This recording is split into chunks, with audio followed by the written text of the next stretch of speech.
નમસ્કાર, સત્યમેવ જયતે લાઈવ ન્યૂઝમાં આપનું સ્વાગત છે। વડોદરાના વાઘોડિયા રોડ વિસ્તારમાં આવેલી ઉમા પાર્ક સોસાયટીમાં રવિવારે મોડી રાત્રે એક હૃદયદ્રાવક ઘટના સામે આવી છે।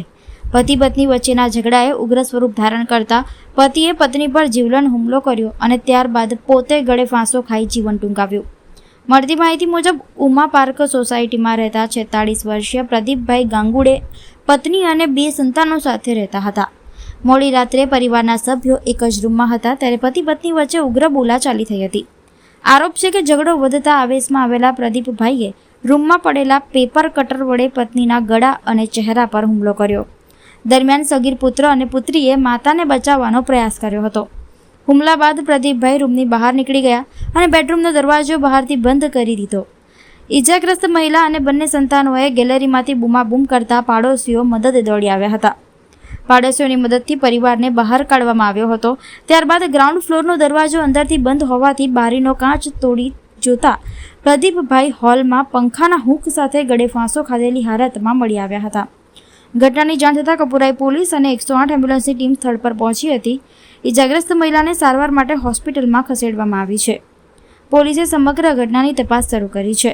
પ્રાથમિક તપાસ મુજબ ઘટના ઘરેલું ઝઘડાના કારણે બની હોવાનું માનવામાં આવી રહ્યું છે। જો કે ઘટનાના ચોક્કસ કારણ અંગે પોલીસ વિવિધ પાસાઓથી તપાસ કરી રહી છે। ગઈકાલે રાત્રે 8 વાગ્યાના સુમારે વાઘોડિયા રોડ ઉપર આવેલ ઉમા પાર્ક સોસાયટીમાં રહેતા પ્રદીપ કિશનરાવ ગાંગુડે તેમની પત્ની સાથે ઘર કંકાસના કારણે તેમના પત્ની જ્યોતિ પ્રદીપ ગાંગુડે ઉપર એક ધારદાર કટરથી ગળાના ભાગે હુમલો કરી તેમજ શરીરના અન્ય ભાગે પણ વિવિધ ઈજાઓ કરી તેમને જાનથી મારી નાખવાની કોશિશ કરતા તેમના વિરુદ્ધ કપુરાઈ પોસ્ટે એપાટ ગુના રજિસ્ટર નંબર 352/2026 BNS એક્ટની કલમ 109(1) તથા જીપી એક્ટ કલમ 135 હેઠળ ગુનો નોંધવામાં આવેલ છે। આ બનાવ બાદ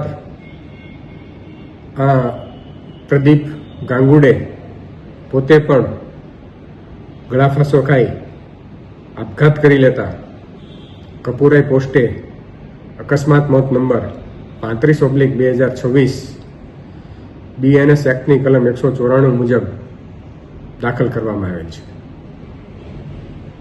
JD Palsana ACP E division.